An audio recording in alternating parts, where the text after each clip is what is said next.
Sheikh Hasina, long-time leader of the Awami League in Bangladesh, was ousted in a dramatic sequence of events following mass student protests in 2024.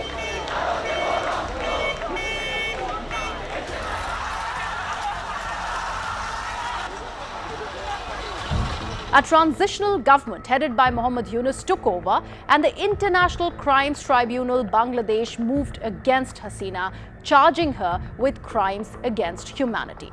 On 17 November 2025, the tribunal sentenced Hasina in absentia to the death penalty.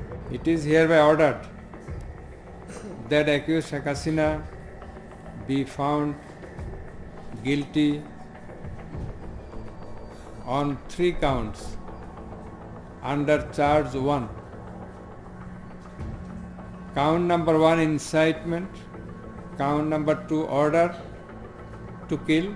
Count number 3, inaction to prevent the atrocities and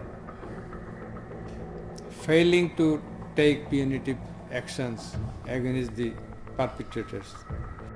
For all these 3 counts, we have decided to inflict her with only one sentence, that is sentence of death.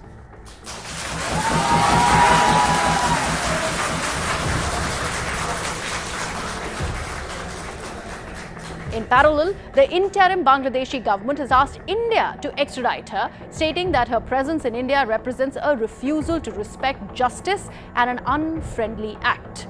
Thus, the question is now, will India comply with Dhaka's demand and send Hasina back? And on what basis might it refuse? Bangladesh's government has formally asked India to extradite Hasina.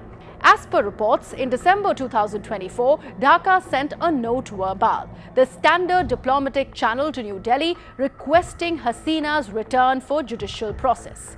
After the death sentence verdict, a Bangladeshi Foreign Ministry statement asserted that India has a court mandatory obligation under the bilateral treaty to hand over Hasina, and warned that sheltering convicted persons would be a, quote, highly unfriendly gesture.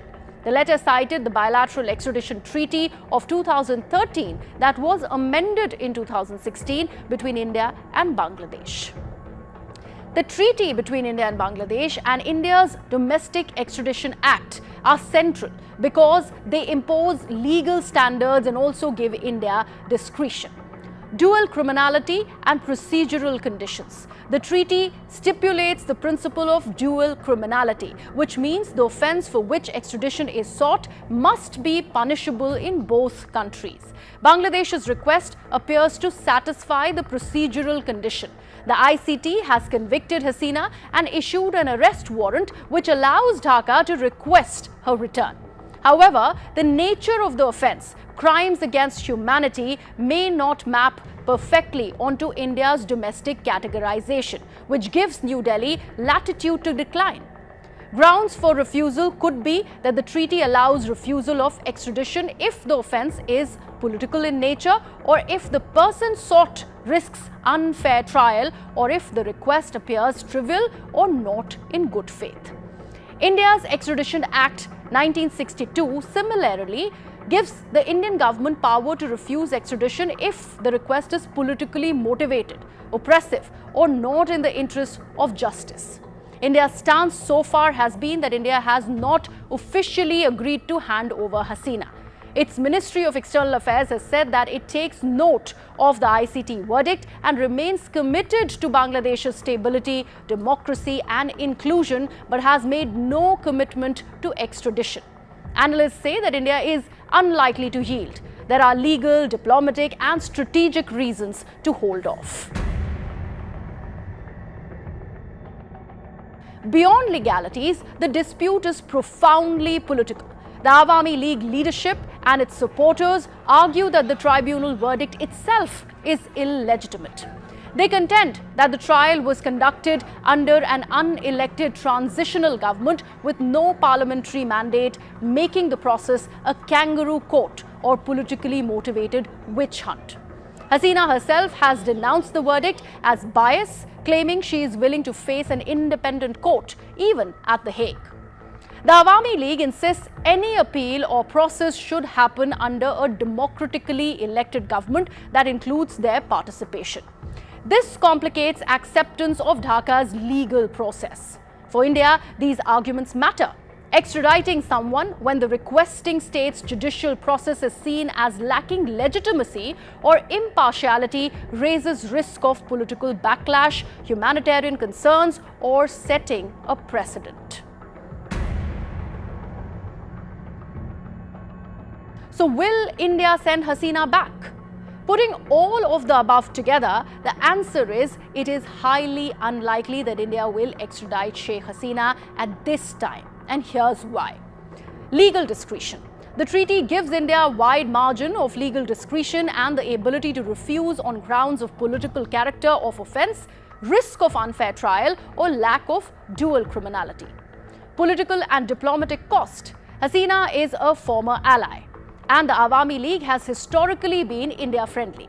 Handing her over to a transitional government could be viewed as India siding with a regime that lacks popular mandate and may undermine India's influence in Bangladesh. Human rights or fairness concerns. If India judges that Hasina might face an unfair trial or even risk of death penalty, which many jurisdictions view as a ground to refuse extradition, it will be reluctant. Precedent and stability. Sending her back could destabilize bilateral ties and could encourage similar extradition requests in politically charged contexts, something India might want to avoid. Bangladesh, however, is pressing strongly, framing non-compliance as unfriendly, and that adds the diplomatic pressure. Although, given the multiple legal, political and diplomatic obstacles, India is likely to delay or refuse. The formal request exists, that is the note verbal and treaty basis, but compliance is far from automatic. Meanwhile, Hasina remains in India, protected de facto. In sum, Bangladesh's formal request to India for the extradition of Sheikh Hasina is legally grounded and diplomatically forceful. The treaty offers a legal mechanism, but India's position is far from clear that it must comply. The treaty also offers robust grounds for refusal, and India is likely to use them, combined with strategic caution. For now, the extradition is unlikely. India will probably delay, seeking to preserve its discretion, avoid entanglement in Bangladesh's domestic power struggle, and maintain its rational posture. Meanwhile, the legitimacy of the trial and the transitional government in Dhaka will remain central to any future decision.